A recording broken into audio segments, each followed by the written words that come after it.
The AI gold rush isn't happening in Silicon Valley boardrooms anymore. It is happening in the middle of the desert, inside massive, windowless bunkers that consume more electricity than entire small countries. Last week, a $30 billion deal sent shockwaves through the tech world. It wasn't a merger between two software companies. It wasn't an acquisition of a buzzy startup. It was a massive, multi-year energy infrastructure bet. And if you want to know who is winning the AI war, stop looking at the models. Start looking at the power grid. For the last 2 years, we've been obsessed with the AI arms race. We track the LLMs. We compare the parameter counts of GPT-4, Claude 3.5, and Gemini. We argue over who has the best reasoning capabilities. But the software is now a secondary concern. The bottleneck isn't code. The bottleneck is electrons. Training a state-of-the-art model requires a literal ocean of computing power. NVIDIA's H100 chips are the engines of this revolution, but those engines are useless without fuel. That fuel is electricity. And right now, the global power grid is choking. Data centers are massive energy gluttons. A single ChatGPT query consumes 10 times the electricity of a standard Google search. If you scale that to the entire world, the math stops working. We are running out of power. This is why the $30 billion deal between Amazon, Microsoft, and energy providers like Talon Energy changed the rules of the game. They aren't just buying energy anymore. They are buying the power plants themselves. They are literally plugging their server farms directly into nuclear reactors. Consider the implications. Big tech has realized that the utility companies cannot keep up with their demand. The public grid is too slow, too fragile, and too reliant on outdated infrastructure. So, the trillion-dollar giants are deciding to become their own utilities.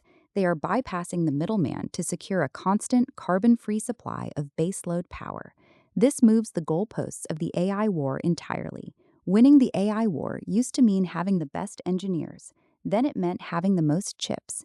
Now it means owning the infrastructure that keeps the lights on.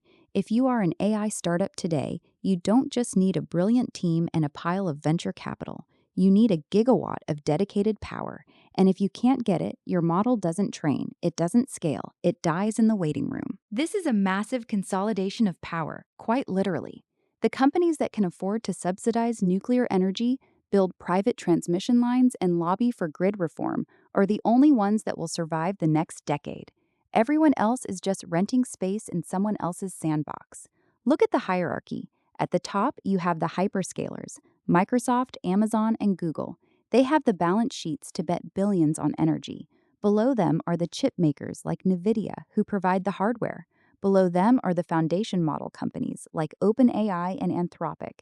And below them are the application layer startups. The hyperscalers have realized that the foundation model companies are currently eating their margins. The compute costs are astronomical. By vertically integrating their own power supply, these giants are essentially creating a moat so deep that no startup could ever cross it. You cannot disrupt a company that owns its own nuclear plant. Critics argue that this is a dangerous path. We are prioritizing the processing of tokens over the needs of the public grid.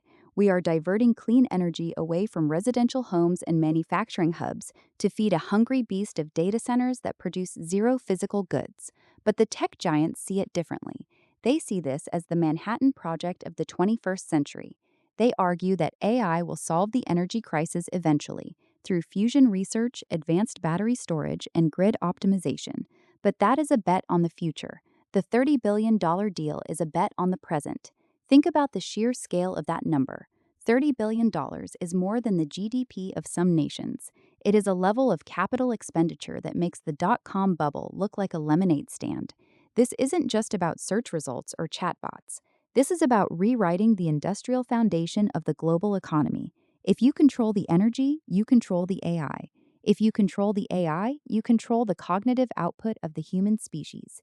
We are seeing a shift from the digital era to the industrial digital hybrid era. The companies that succeed won't just be software powerhouses. They will be massive, multinational energy conglomerates. They will own the wires, the plants, the chips, and the logic. And that leaves a very uncomfortable question for the rest of us. When the largest companies in the history of the world become the entities that hold the keys to both our information and our literal power supply, who is left to provide the check and balance? We are entering a phase where the market is no longer dictated by supply and demand for services, but by the physical limits of our planet. We have hit the wall of physics, and the only people who get to keep climbing are the ones who can afford to buy the wall itself. The AI war isn't happening on your screen, it is happening in the reactor core. And as these giants continue to secure their own power, the gap between the winners and the losers will stop being a trend line and start becoming an absolute, insurmountable barrier. The question isn't whether AI will change the world. The question is whether we have allowed the world to be carved up, plugged in, and owned by a handful of companies that now control the very pulse of modern civilization. When the next leap in AI capability arrives, it won't be because someone wrote better code. It will be because someone switched on a reactor that no one else was allowed to touch. Are we watching the democratization of intelligence, or are we witnessing the greatest consolidation of power in human history?